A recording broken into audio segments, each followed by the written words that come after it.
Hello, welcome to the next Final Gravity band chat, and this one we are going to be talking about the video we just did, Entre Nous by Rush, which we covered in a quarantine video, and we're going to just have a nice little chat about that. Before we do that, can I ask you guys, what are you drinking? I'm having, let's see if I can get this up here, Saison Dupont. Nice Belgian beer for you there, John. You were talking about that earlier. You know, brewery tulip. Cheers. I'm having a classic Sierra Nevada Pale Ale, which interestingly was released in 1980, as was Permanent Waves, which contains the song we covered. So classic California Pale Ale. Mm-hmm. And I am drinking Shattercone IPA from Seismic Brewing. Actually never had this before. First time. Super good. Cheers. I am going to drink Delirium. I chose this for nostalgia reasons because it was my drink of choice when we filmed Let Go at the Vidujo Bar, remember? So if you haven't seen it, we have a music video called Let Go, and we just hang out at a bar the whole day, having fun. And this was my beer of choice. I've always loved Deliriums. Cheers. Cheers. Cheers. So what was the motivation for choosing this particular song, guys? Well, so I chose the song, and the original idea was we were going to have it be kind of a companion to Limelight, where it would be kind of a more low-key cover where we wouldn't put as much emphasis on the video. And what kind of happened was it turned into this full-blown production where I had like 8 tracks of guitar and we kind of produced it up. But I'm really glad we did, because, you know, I think the original intent behind it was lyrically, you know, I felt like it was one of the earlier Rush songs to move away from that conceptual and philosophical and get into a little more emotional. So Melissa, I thought having you sing it would bring a new kind of dimension to it. And I think as we got more and more into doing our tracks, the more I realized that we really had something great in our hands, but I did want to kind of give it the full-blown treatment. So, you know, I think from that standpoint, I'm really happy with the way, you know, the recording turned out. And then real quick, I got my Paul Reed Smith here, which is what I used to record with. Musically, one thing I love about the song is that a lot of Rush songs will do what's called the sus4, where you take a chord and you take the third tone, you kind of move it up one to create tension. But Rush did a thing called the Lydian mode, and with the Lydian mode, you take the 4 and you move it up one. You get this very kind of spacey vibe to it. So you have,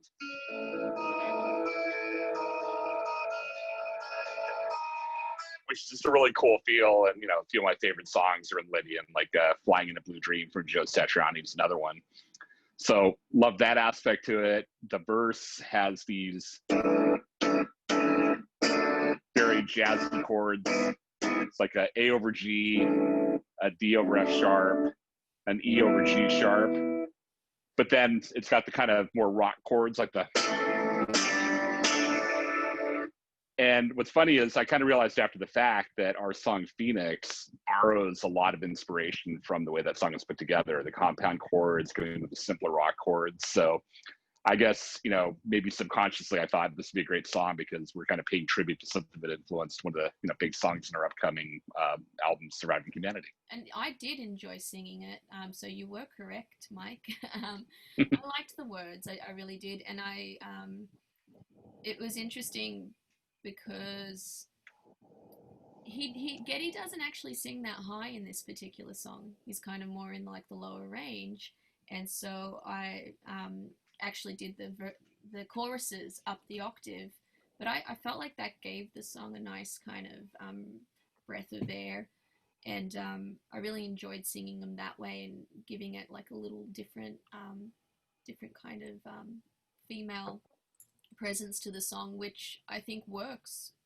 particularly with the feel and the subject of the song too. It's really nice. Yeah, you sounded great on it. Thanks.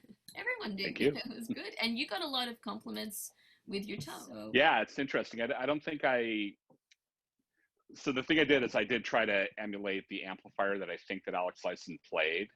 But I mean, beyond that, I didn't really try to ape his tone too much. Like, I think he played a hollow body guitar on it, like a Gibson ES335, which is sort of classic early Alex.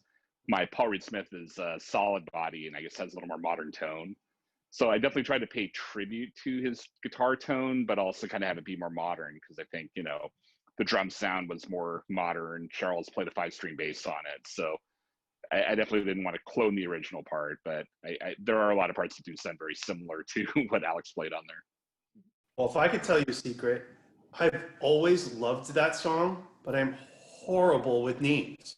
I mean, I put on a record or CD and I just listened to it all the way through. I thought that song was called Just Between Us. So when Mike said, let's cover Entre Nous, I'm like, okay, I'll check it out. I'm like, oh my God, this is one of my favorite songs. It's just between definitely us. a fun one to play after really digging that song forever. So, and now I know. Rush songs are always pretty difficult for me because I'm a person that doesn't learn by ear very well. I have to just practice over and over and over to get stuff down. And I don't remember Entre Nous being as difficult as it was, but I'm beginning to realize that Geddy Lee never repeats himself. He'll play a song all the way through and never play the same part the same exact way twice. So it's like learning a long bass solo. And I just figured, why not make it harder on myself? So instead of playing it just like he did, I'm going to play it on a 5-string bass and I'm going to drop stuff down an octave to give it a different sound. So yeah, I made it harder on myself, but I thought at least we're not just doing a tribute or a carbon copy. You know, we're trying to change it up a little and make it sound a little different.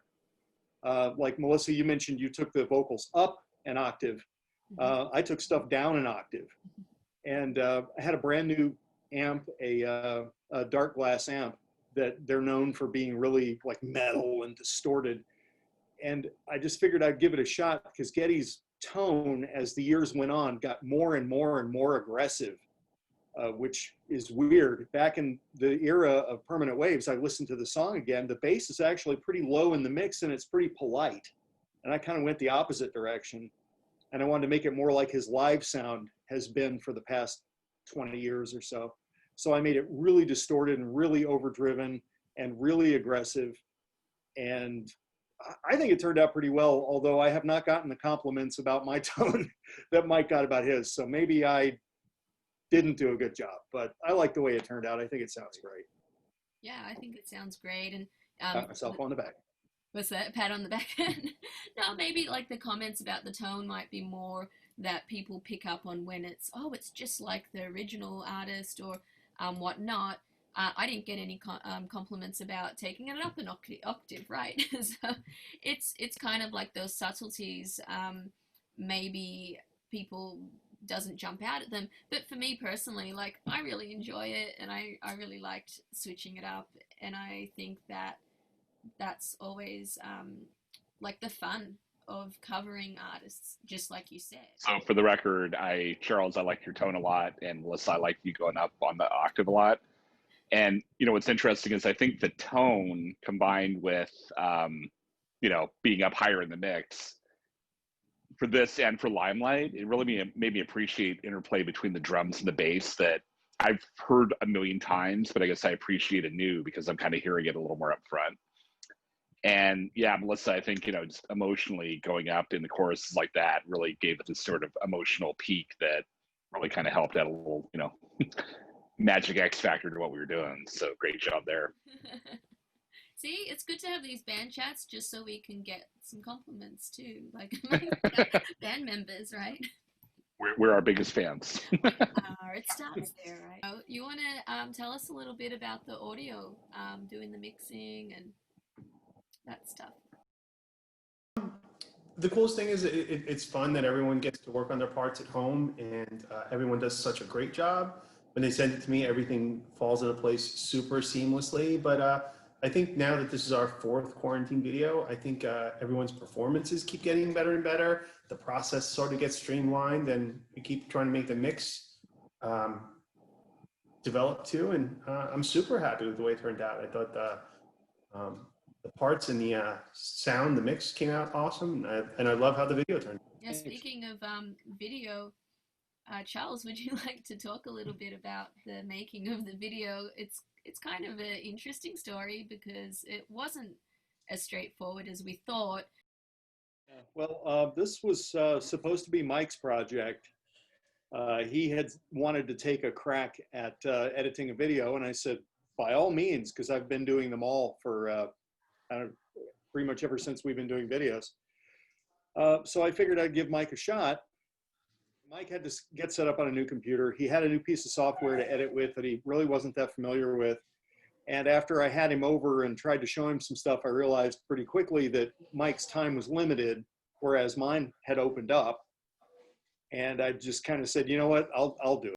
And I can't resist doing all those little effects like the sliding panels back and forth to go along with the lyrics of the song, or the illusion show, which are lyrics from the song that I took as ideas and said, what could I do in the video to mirror that lyric?